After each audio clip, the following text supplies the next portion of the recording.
한나와 사무엘입니다. 우리는 지난 시간에 이제 한나의 기도를 통해서 하나님의 주권을 살펴보았습니다. 내가 주의 주권으로 말미암아 기뻐하나이다. 한나가 이렇게 기도하고 고백하고 찬양했죠. 이렇게 고백한 한나처럼 신실하신 하나님을 끝까지 의지하고 의뢰하게 된다면 얼마든지 절망적인 상황이 소망으로 바뀌게 되고 고난이 기쁨으로 변하게 된다라는 사실을 우리는 한나를 통해서 살펴보았습니다. 이제 한나가 노래하고 기도했던 하나님의 절대 주권의 첫 시범 사례가 엘리의 아들들과 사무엘 한나의 아들을 통해서 극적인 대조를 통해서 나타나고 있습니다. 하나님께서는 사무엘에게 날이 갈수록 복을 더해 주시지 않습니까? 이에 비해서 엘리의 아들들에게는 심판과 징계가 임했던 것을 볼 수가 있습니다. 먼저 우리가 점점 더 깊어지고 심각해지는 엘리의 아들들의 죄를 한번 살펴보겠습니다. 12절부터 17절까지의 말씀이 나와 있는데 12절을 이렇게 시작합니다. 엘리의 아들들은 행실이 나빠 여호와를 알지 못하더라. 예전에 개역 한글판에서는 엘리의 아들들은 불량자라 여호와를 알지 못하더라 이렇게 번역을 해놨거든요. 이 번역이 좀 더 현실성이 있지 않나 저는 또 그렇게 생각을 해봅니다. 행실이 나빠서 여호와를 알지 못했다. 우리가 가지고 있는 개역 한글은 이렇게 번역되어 있지만은 전에 있었던 그 성경에서는 불량자다 아예 이렇게 명시를 하고 있습니다. 엘리의 아들들이 여러분 누구죠? 홈리와 비느하스다. 이제 우리가 앞에 1장에서 보면은 그의 아들들의 이름을 확인할 수가 있는데요. 그 아들들이 불량자다, 행실이 나빴다 이렇게 말씀하고 있습니다. 엘리 제사장은 아들들이 영적으로, 도덕적으로, 또 사회적으로, 종교적으로 무너지고 있음에도 그들의 상황을 잘 인지하지 못했습니다.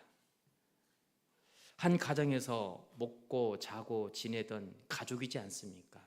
그런데 아들들이 그처럼 사회적으로, 도덕적으로, 종교적으로, 신앙적으로 무너지고 있었음에도 불구하고 아버지가 자녀들의 신앙을 알지 못했다는 것은 제사장으로서는 영적으로 무능력함이고 아빠로서는 관계적으로 소홀했다는 것을 우리는 알 수가 있습니다.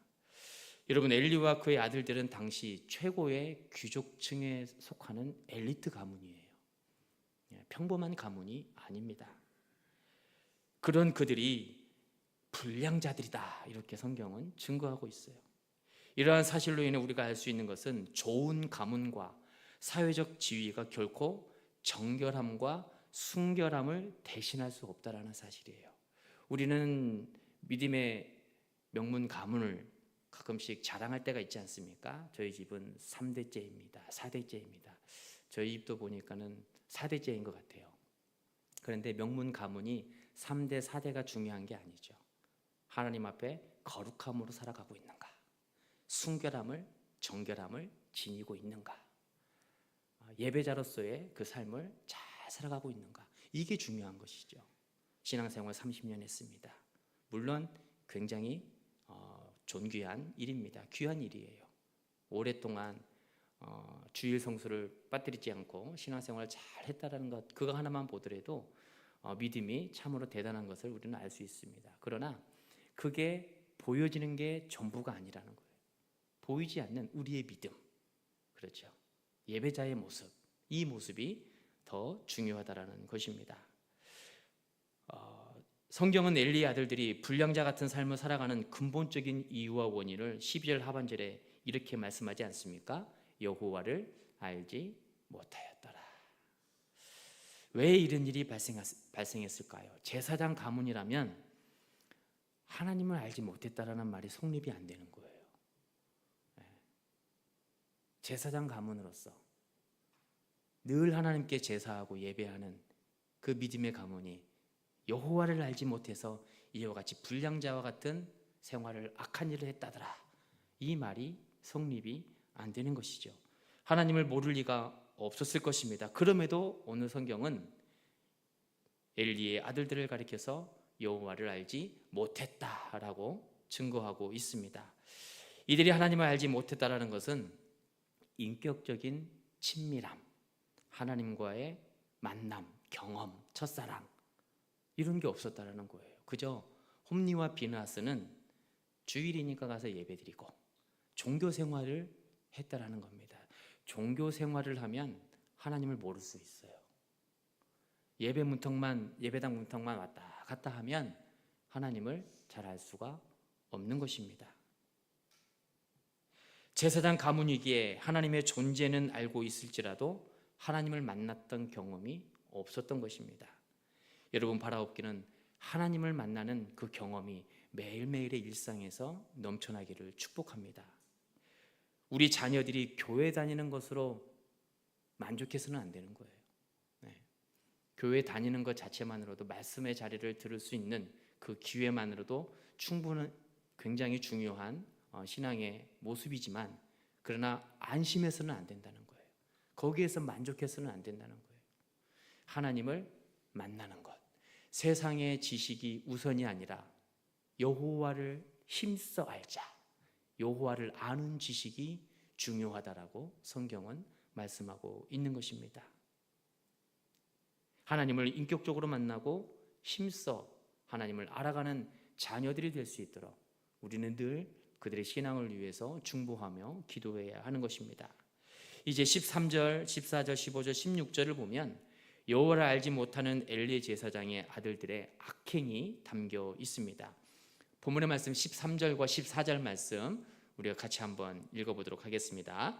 그 제사장들이 백성에게 행하는 관습은 이러하니 곧 어떤 사람이 제사를 드리고 그 고기를 삶을 때에 제사장의 사환이 손에 3살 갈고리를 가지고 와서 그것으로 냄비에나 솥에나 큰 솥에나 가마에 찔러 넣어 갈고리에 걸려 나오는 것은 제사장이 자기 것으로 가지되 실로에서 그곳에 온 모든 이스라엘 사람에게 이같이 할 뿐 아니라. 아멘. 여러분 우리는 습관이 얼마나 중요하고 또 때에 따라서 얼마나 무서운지도 잘 알고 있습니다. 그래서 자녀들에게 교육을 하잖아요. 좋은 습관이 몸에 배일 수 있도록. 그래서 반복적으로 좋은 훈련, 우리가 신앙의 훈련을 계속해서 강조하지 않습니까? 그래서 습관이 얼마나 중요하고 얼마나 무서운지를 우리는 알고 있습니다. 그래서 사람의 습관을 이렇게 가만히 들여다보면 이런 결과를 생각할 수 있습니다. 마음이 생각을 움직이고요. 그 생각이 행동이 되면 습관이 되고 또 습관이 반복이 되면 성격이 되고 그 성격이 굳어지면 성품이 되는 거예요. 그러면은 결국은 습관은 마음에서부터 시작된 것임을 우리는 알 수 있습니다. 그래서 우리는 좋은 마음을, 선한 마음을 가지면서 살아갈 수 있도록 늘 기도하면서 힘쓰며 애써야 하는 것이에요. 지금 홈리와 비느하스는 마음이 부패했습니다. 마음이 부패했기 때문에 그들의 습관 또한 선한 모습이 나올 수가 없는 거예요. 하나님을 떠난 상태이기 때문에 그 마음과 생각에서는 하나님을 예배하는 예배자의 모습을 발견할 수가 없는 것입니다. 그 악함이 곧 습관이 되어서 악한 성품으로 굳어진 것이죠. 그렇기 때문에 제사장으로서 마땅히 해야 할 제사는 행하지 않고 하지 말아야 할 악행들, 불량한 일들을 행하고 있는 것입니다. 여러분 우리의 마음이 늘 선한 마음으로 하나님을 알아가고 예배자로서 굳건하게 세워가는 그러한 삶이 될 수 있도록 마음을 잘 다스리는 그러한 삶이 되시기를 바랍니다. 우리 마음에 세상에 악한 것이 뿌리 내리지 않도록 예수의 이름으로 가득 채워야 되는 거예요. 예수의 이름으로, 예수의 성품으로, 하나님의 말씀으로 우리의 마음의 중심을 가득 채울 때에 세상의 악한 것들이 자리를 잡지 못하게 되는 것입니다. 레위기에 보면은 구약의 제사법, 특별히 5대 제사가 있지 않습니까? 번제, 소제, 화목제, 속죄제, 속건제, 이 5가지의 제사가 담겨 있는데 이 제사에 따라서 제사장에게 주어지는 그러한 제물이 있습니다.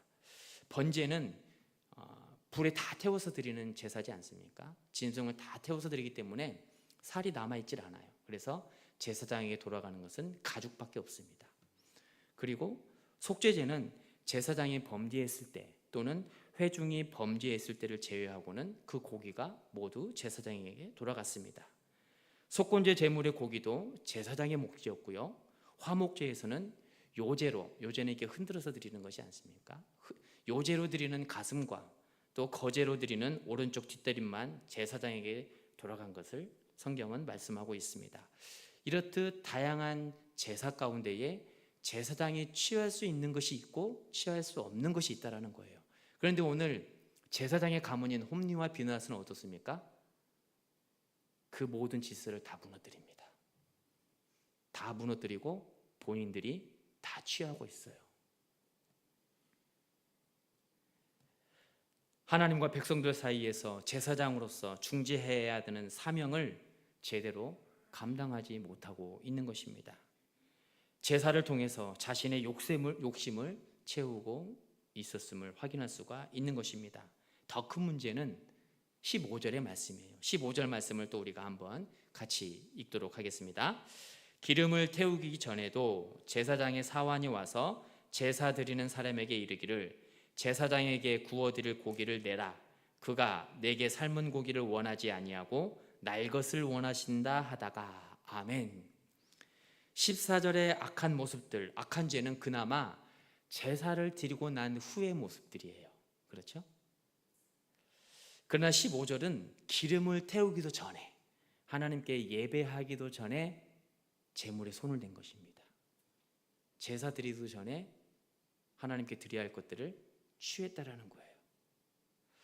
앞에 14절에서는 운명 게임이라도 하듯이 갈고리를 던져서 거기에 걸려 나오는 것은 내가 가질 거야, 이런 식으로 해서 고기를 가져갔지 않습니까? 그런데 지금은 그렇지 않아요. 거기에 만족하지 않습니다. 제사를 드리기 전에도 이번에는 아예 그냥 그 전에 자기들이 가져가 버리는 거예요. 그러면서 핑계를 대죠. 자신의 행동의 정당화를 합리화를 시킵니다. 하나님은 삶은 고기가 아니라 날 것을 더 좋아하신다.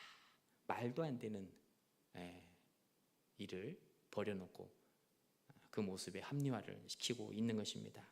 이러한 악한 탐욕의 합리화는 16절에 가서는 폭력으로 바뀌게 되는 것을 볼 수가 있어요. 16절 말씀도 우리가 같이 함께 읽도록 하겠습니다.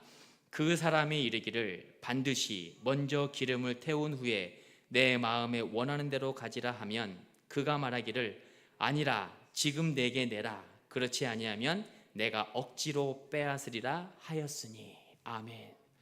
홈리와 비느하스가 제사를 드리기도 전에 제물을 가지려고 하니까 사환이 어떻게 합니까? 말려요. 안 됩니다. 그것만은 절대 안 됩니다. 아니, 제사장이 이렇게 제사법을 어겨서야 되겠습니까?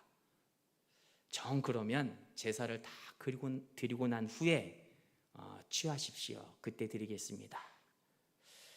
그럼에도 홈리와 비느하스는 어떻게 말씀합니까? 내가 억지로 빼앗으리라, 이렇게 표현하고 있어요. 자신의 욕망을 아주 강하게 드러내고 있습니다. 여러분, 꼭 육체적으로 우리가 아픔을 줘야지만이 폭행이 아니고 폭력이 아니에요. 언어에도 폭력이 있지 않습니까? 비이성적인 태도에도 폭력이 있는 것이에요.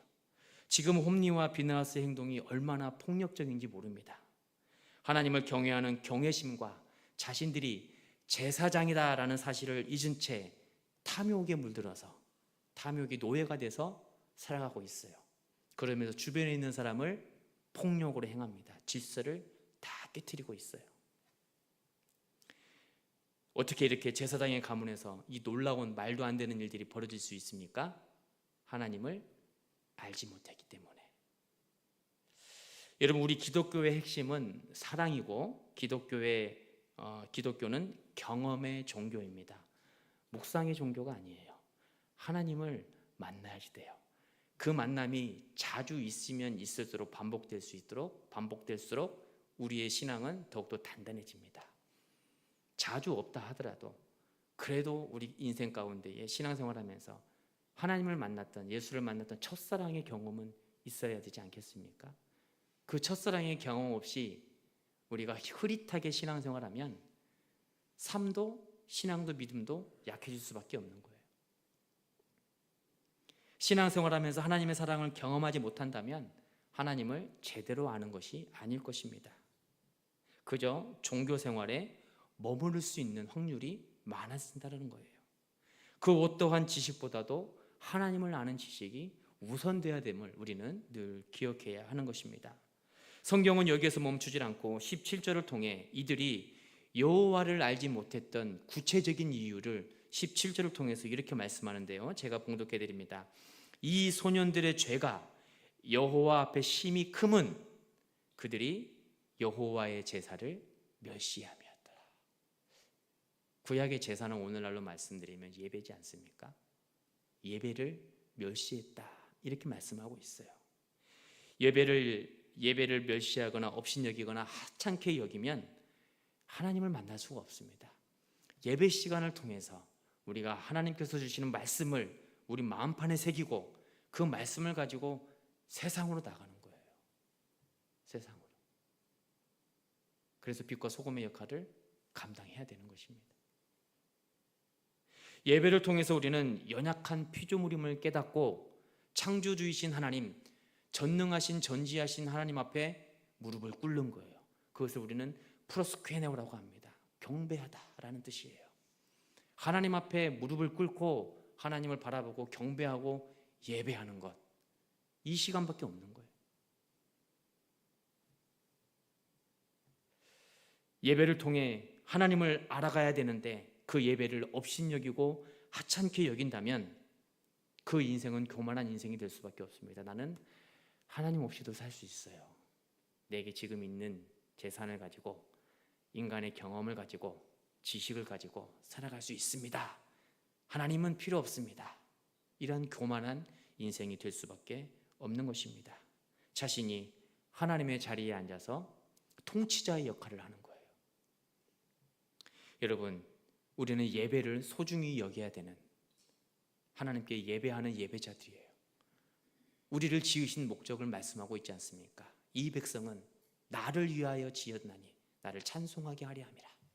하나님을 찬양하기 위해서, 당신이 찬양받기 위해서 우리를 지었다라고 성경은 아주 명확하게 말씀하고 있습니다. 그런데 그것을 행하지 않는다라는 것은 저는 하나님이 없어도 됩니다. 내 인생에 하나님이 없어도 저는 충분히 살 수 있습니다. 이런 교만함이 그 교만한 삶을 살아갈 수밖에 없다는 것입니다. 여러분, 예배하는 우리의 삶을 통해서 하나님의 보호하심과 인도하심의 역사를 경험하는 그러한 삶이 되시기를 바랍니다. 이제 본문 성경은 엘리의 아들들에게 집중되어 있는 시선을 한나의 아들 사무엘에게로 향하게 합니다. 18절부터 21절까지 그 말씀이 담겨 있는데요. 한나의 아들은 엘리의 아들들과 완전히 정반대되는 삶을 살아간 것을 볼 수 있습니다. 18절에 이렇게 말씀하지요. 사무엘은 어렸을 때에 세마포 에봇을 입고 여호와 앞에서 섬겼더라. 엘리의 제사장들은 제사장 가문임에도 불구하고 하나님을 섬기지 않아요. 자신들의 탐욕을 따라 살아갑니다. 세상의 욕심을 따라 살아가요. 그러나 사무엘은 어떻습니까? 정반대의 삶을 살아갑니다. 하나님 앞에 예배하며 하나님만을 섬기고 있습니다. 시작과 끝이 서로 밀접한 관계를 가지면서 반복되는 구조를 수미쌍관 구조다 이렇게 얘기를 하는데요. 오늘 홈리와 비느하스 그리고 사무엘을 통해서 그 수미쌍관의 구조가 아주 명확하게 나타나고 있는 걸 볼 수 있습니다. 12절에 보면 여호와를 알지 못하더라가 엘리의 제사장의 아들들을 통해서는 17절에서 제사를 멸시함으로 큰 죄가 되었다 이렇게 되고 있어요. 그러나 반면에 사무엘은 18절에 어렸을 때부터 여호와를 섬겼더라. 그 섬기면서 21절에 가서는 여호와 앞에서 잘 성장하고 있는 것으로 말씀하고 있습니다. 사무엘은 영적으로 하나님 앞에 점점 더 성숙해져 가고 성장해 가고 있어요. 그런 아들을 위해서 어머니 한나도 최선을 다하고 있는 것을 볼 수 있습니다. 19절에 그의 어머니가 매년 드리는 제사를 드리러 그의 남편과 함께 올라갈 때마다 작은 겉옷을 지어다가 그에게 주었더니 한나는 이처럼 예배를 올라갈 때마다 사랑과 정성을 담아서 옷을 지어줬습니다. 옷을 만들어 주었다라는 것은 두 가지가 의미가 있는데요. 하나는 어머니로서의 사랑이 담겨 있어요. 얼마나 보고 싶겠습니까? 얼마나 그리울까요? 자주 올라가지도 않아요. 매년 이렇게 그랬어요. 매년 절기 때마다 올라갔거든요. 어린아이들은 자고 일어나면 쑥쑥 크지 않습니까? 그 쑥쑥 자란 과정을 제대로 지켜보지를 못합니다. 그저 하나님께 맡기면서 본인이 해야 될 일들을 감당하며 살아가죠. 기다리면서, 만날 날만을 기다리면서 옷을 지었던 것이죠. 옷을 만들어 주었다는 또 다른 두 번째 의미는 사무엘은 내 아들이 아니라 하나님의 일꾼으로서 섬기는 그 사랑을 나타내주고 있는 것입니다. 사무엘은 내 아들이 아니다. 하나님의 사람이다. 하나님께서 세우신 종이다. 이렇게 생각하면서 사랑으로 섬긴 것이죠. 사무엘이 입은 옷은 단순하고 일반적인 옷이 아닙니다. 제사장이 입는 아주 특별한 옷이에요. 하나님의 일꾼으로서 제사장직을 감당할 수 있도록 어렸을 때부터 지어서 입는 옷인 것입니다. 이처럼 사랑 가득한 한나의 가정을 보고 있는 엘리 제사장이 축복을 하게 되는데요. 20절과 21절의 말씀, 어떻게 축복을 해주고 있는지 함께 말씀을 보면서 같이 읽도록 하겠습니다. 시작.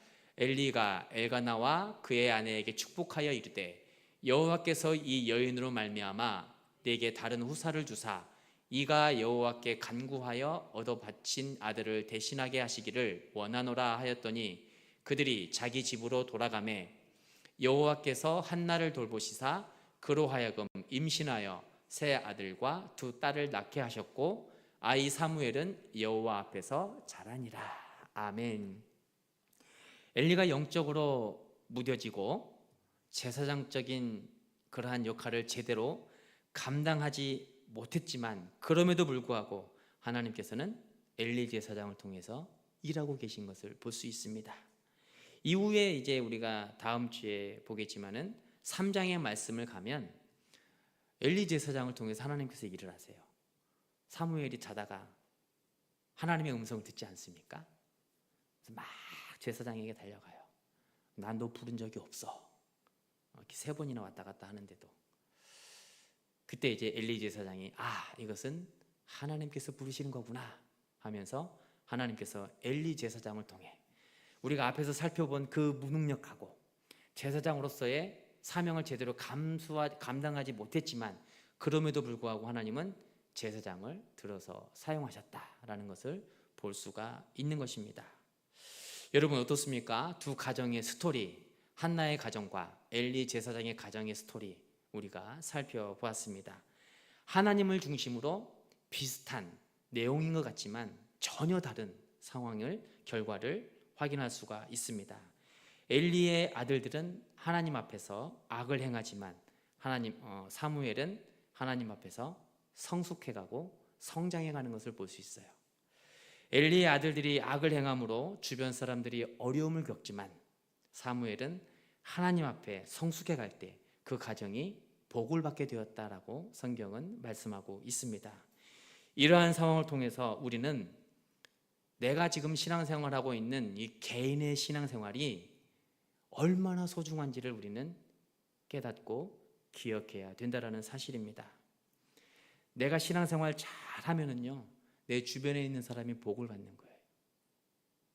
사무엘처럼 그 가정이 복을 받는 거예요. 하나님 중심성의 신앙이 얼마나 중요한지를 말씀하고 있는 것입니다. 내가 하나님을 잘 섬기면 주변의 이웃들에게 하나님의 은혜가, 하나님의 복이 흘러가게 되는 것입니다. 내가 신앙생활 잘하고 예배생활 잘하면 자녀들에게 물질적으로 경제적으로 도움을 주는 것보다 더 큰 복이라는 거예요. 성경은 그것을 우리에게 말씀하고 있는 것입니다. 여러분 개인의 신앙이 가정과 가문을 살리게 됨을 믿으시기 바랍니다. 나 개인의 신앙이 민족과 나라를 살리게 됨을 여러분들은 기억하셔야 돼요. 우리가 그것을 기억한다면 개인의 신앙생활 흐지부지하지 않게 됩니다. 더 집중하게 되고요. 더 하나님 앞에 열심을 낼 수밖에 없는 거예요. 우리 자녀들을 위해서 내가 직접적으로 물질적으로 도움을 주지는 못해도 신앙적으로 영적으로 기도의 후원자가 돼서 기도해 준다면 그 자녀들 잘 되는 거예요. 하나님 앞에 복을 받을 수밖에 없다라는 것입니다. 예배를 통해 주어지는 그 개인의 믿음이 공동체를 일으키는 힘과 능력이 있음을 여러분 꼭 기억하시기 바랍니다. 이제 다시 성경은 22절부터 마지막 36절을 통해 엘리 제사장의 가정으로 우리의 시선을 또 옮기게 합니다. 이 중에서 22절부터 26절은 엘리 제사장의 가정교육, 신앙교육, 무너짐, 거기에 대해서 말씀하고 있는데요. 우리는 앞서 홈리와 비느하스의 죄 가운데 탐욕의 죄악을 살펴봤지 않습니까? 이제는 두 번째 죄악이 나오는데 성전 타락의 죄악에 대해서 말씀하고 있어요. 22절의 말씀처럼 회막에서 봉사하는 여인들을 함부로 대했습니다. 22절에 보니까 엘리가 매우 늙었더니 그의 아들들이 온 이스라엘에게 행한 모든 일과 회막 문에서 수종드는 여인들과 동침하였음을 듣고 아멘. 동침하였다라는 것은 오래전에 잘못 들어온 이방의 풍습들, 음란한 풍습을 의미하고 있는 것입니다. 이러한 이방의 음란함이 제사장에게까지 영향을 미치고 있다는 것은 그 시대가 얼마나 타락했는지를 보여주는 거예요. 하나님의 사람들이 건강하게 세워져 있어야 함에도 불구하고 그러한 사람들이 별로 없다라는 거예요. 암흑기입니다. 어두운 시기입니다. 그러한 아들들에게 아버지가 사랑으로 권면을 하지요. 23절과 24절 말씀, 그 권면의 말을 우리가 한번 같이 봉독하도록 하겠습니다. 그들에게 이르되 너희가 어찌하여 이런 일을 하느냐? 내가 너희의 악행을 이 모든 백성에게서 듣노라. 내 아들들아 그리하지 말라. 내게 들리는 소문이 좋지 아니하리라. 너희가 여호와의 백성으로 범죄하게 하는도다. 아멘. 너무 점잖하죠. 그렇죠? 네. 제사장으로서 제사법을 어기고 질서를 무너뜨리고 동시에 수종드는 여인들을 범하고 있는 그러한 얘기를 듣고 보고 있음에도 엘리는 그리하지 말거라. 아주 유순하게 대하는 것 같습니다. 세번역 성경을 제가 한번 읽어드릴게요. 세번역 성경은 좀 더 우리에게 잘 와닿는 것 같습니다. 그래서 그들을 타일렀다. 너희가 어쩌자고 이런 짓을 하느냐? 너희가 저지른 악행을 내가 이 백성 모두에게서 듣고 있다. 이놈들아 당장 그쳐라. 주님의 백성이 이런 추문을 옮기는 것은 내가 듣게 되니 두려운 일이다. 세번역 성경은 좀 더 우리에게 좀 이해하기 쉽게 번역이 되어 있는 것 같습니다. 25절도 마찬가지예요. 사람이 사람에게 범죄하면 하나님이 심판하시려니와 만일 사람이 여호와께 범죄하면 누가 그를 위하여 간구하겠느냐 하되 그들이 자기 아버지의 말을 듣지 아니하였으니 이는 여호와께서 그들을 죽이기로 뜻하셨음이더라. 아멘. 사람이 다른 사람에게 죄를 지으면 하나님이 중재하신대요. 마음을 주셔서 그렇게 하지 말도록 양심을 통해서도 믿음을 통해서도 하나님께서 말씀을 하시는데 하나님께 죄를 지으면 아무도 중재할 사람이 없다는 거예요. 물론 출애굽기 32장을 보면 이스라엘 백성과 하나님과 사이에서 모세가 중재자의 역할을 했던 부분이 나오기는 합니다. 시내산에서 십계명을 받는 그 사건이 출애굽기 32장에 담겨 있지 않습니까? 하나님을 만나러 시내산으로 올라갔어요. 아무리 기다려도 모세가 내려오질 않은 거예요. 그러니까 백성들이 아론에게 가서 제사장에 가서 본인들이 섬길 수 있는 우상을 만들어 달라 하면서 금고리들, 가락지들을 다 빼서 우상을 만들지 않습니까? 이러한 금송아지를 만들게 될 때 하나님께서 그 백성들을 향해 목이 뻣뻣한 백성이로다 하시면서 심판하시기로 작정합니다. 그런데 그때 모세가 기도해요. 하나님, 애굽에서 나올 수 있도록 하나님께서 인도하여 내신 사랑하는 백성들 아닙니까? 용서해 주십시오. 용서해 주십시오. 하라고 중재의 역할을 하는 것을 볼 수가 있습니다. 이때 하나님께서 심판을 거두셨다. 성경은 그렇게 말씀하죠. 이러한 모세의 중재 사건이 있기는 하지만 그러나 엘리의 아들들의 경우에는 이러한 가능성마저도 사라진 지 오래되었다는 거예요. 아버지가 중재를 하고 있는데 안 돼요. 되지를 않아요.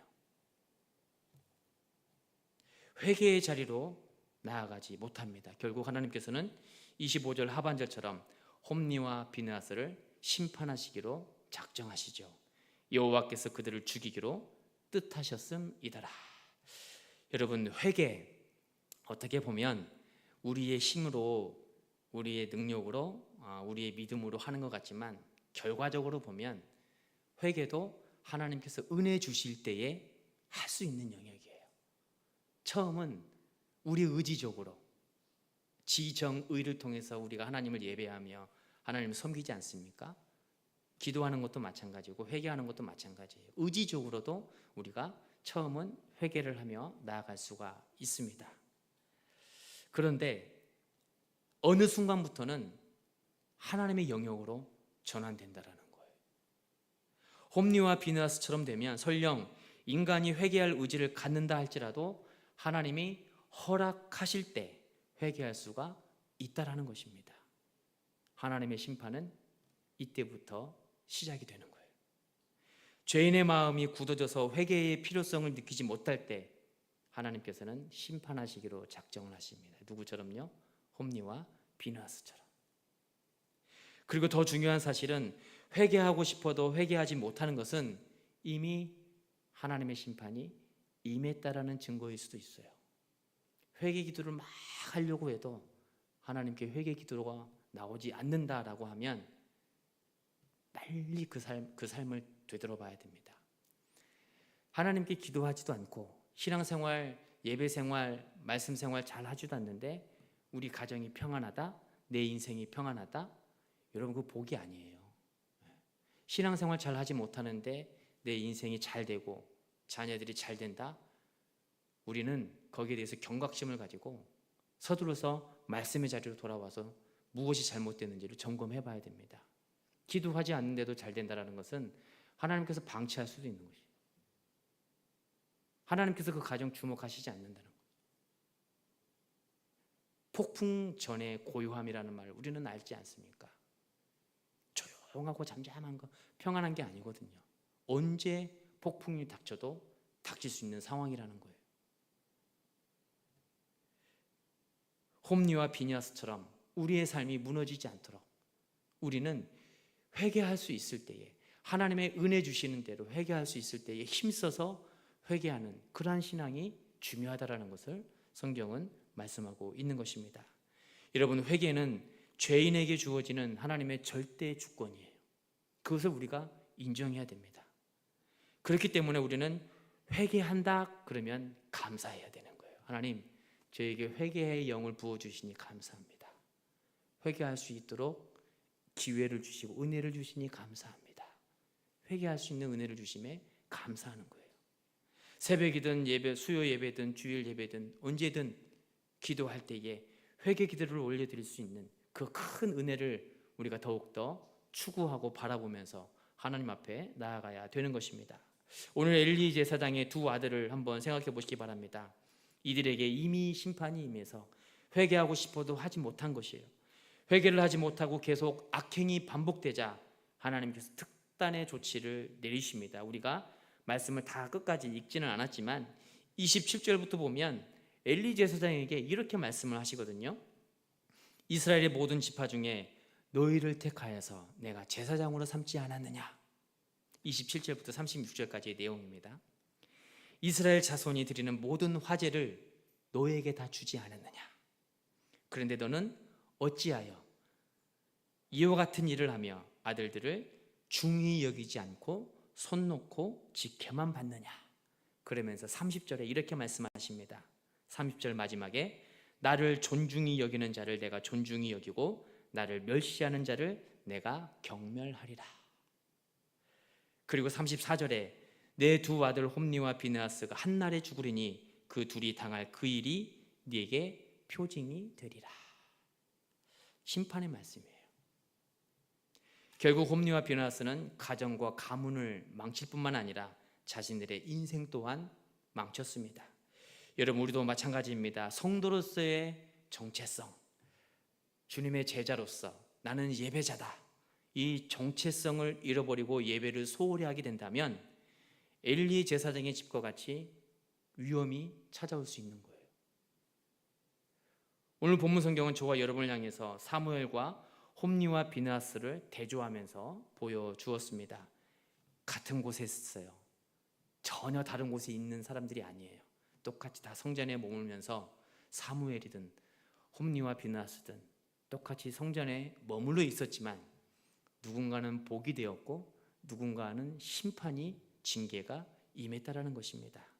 사무엘은 어둠을 밝히는 등대 같은 존귀한 자로 쓰임받았지만 홈리와 비느하스는 심판과 징계의 도구로 쓰임을 받았던 것입니다.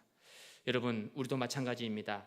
이 시대를 살아가는 우리 그리스도인들, 그리고 우리 자녀들이 사무엘처럼, 그리고 홈리와 비느하스처럼 살아갈 수가 있는 거예요. 그렇기 때문에 우리는 두려움과 떨림으로 긴장하면서 신앙생활을 해야 되는 거예요. 마음 편하게 신앙생활하는 것이 영적 전쟁이지 않습니까? 신앙생활하는 것, 사탄이 제일 싫어하거든요. 마귀가 제일 싫어합니다. 우리의 약한 부분을 건드려서 넘어뜨리기도 하지만은 사탄은 우리가 제일 잘하는 부분을 가지고도 넘어뜨릴 수가 있는 거예요. 그것을 교만으로 바꿉니다. 언제든지 하나님을 떠날 수 있도록 우리를 늘 유혹하고 있다라는 거예요. 이 시대를 살아가는 우리 그리스도인들, 그리고 우리 자녀들이 사무엘처럼, 홈리와 비느하스처럼 그렇게 살아갈 수 있음을 우리가 기억하면서 축복의 통로로 사무엘처럼 살아갈 수 있도록 우리는 기도해야 될 거예요.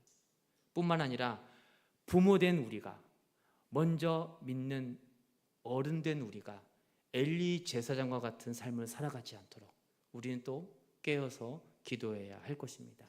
그래야 자녀들을 위해 기도하고 민족을 위해 기도하고 교회를 위해서 기도할 수가 있는 것입니다. 이러한 성도의 정체성을 잘 기억하면서 기도의 자리로 나아가는 일평생 삶이 되는 저와 여러분 되기를 축복합니다. 이 시간 우리가 함께 찬양하겠습니다.